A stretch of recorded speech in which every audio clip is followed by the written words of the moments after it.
Hey everyone, this is Kit with Hardlens Media. We are covering Socialism 2018 here in the city of Chicago. I'm joined here today with a repeating guest who was here last year, Sherry Wolf. Thank you so much for joining Hardlens Media. Hi, thanks a lot. So essentially, compared to last year, we've noticed that there's a huge increase of people coming to this event. So it seems like people are more excited about socialism or talking about its ideals and its policies.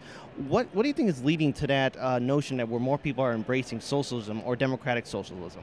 Well, obviously the campaign by Bernie Sanders, which tapped into already a wave of protests and dissent, gave it a language to talk about itself, and that is socialism, and that's wonderful. And then I think, I work in the labor movement, and we have an expression where the boss is the best organizer.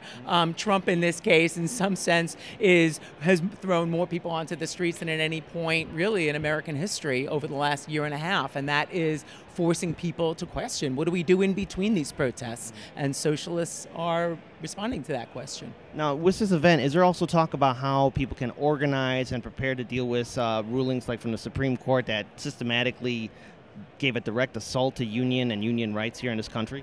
Yes, as a matter of fact, I'm about to pop into a meeting to discuss that right now. I mean, this is a devastation. This is obviously part of a decades-long campaign by the billionaires like the Koch brothers to dismantle and weaken unions. It won't be a complete rout.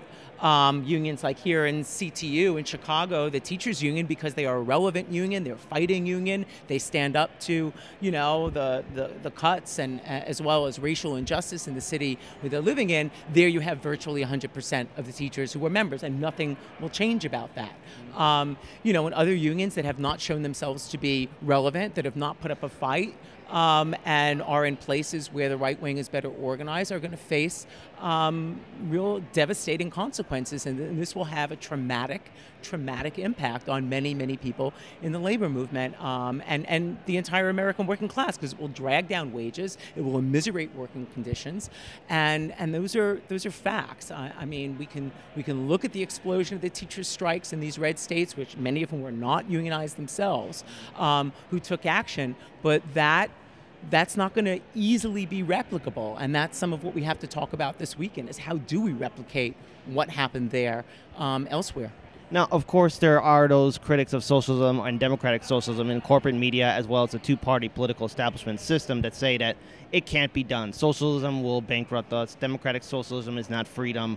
What do you want to say to people who at least continue on with that propaganda that socialism and democratic socialism cannot work?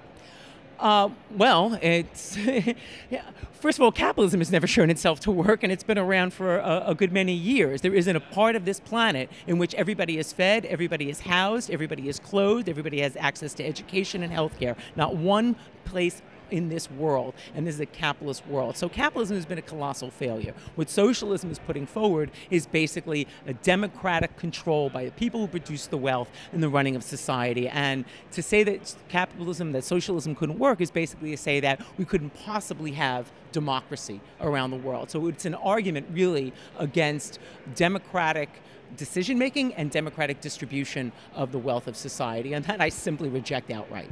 And in regards to this event, perhaps maybe some of our viewers and listeners may want to learn more about you, follow you on social media or events that you may be holding. Where can they find you and learn more about you?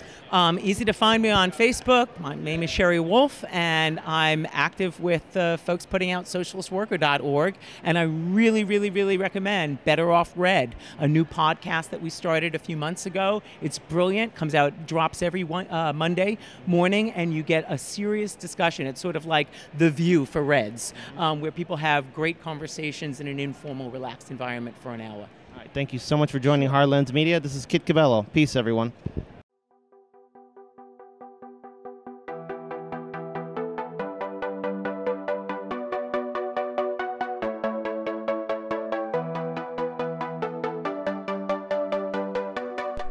You're watching Hardlens Media.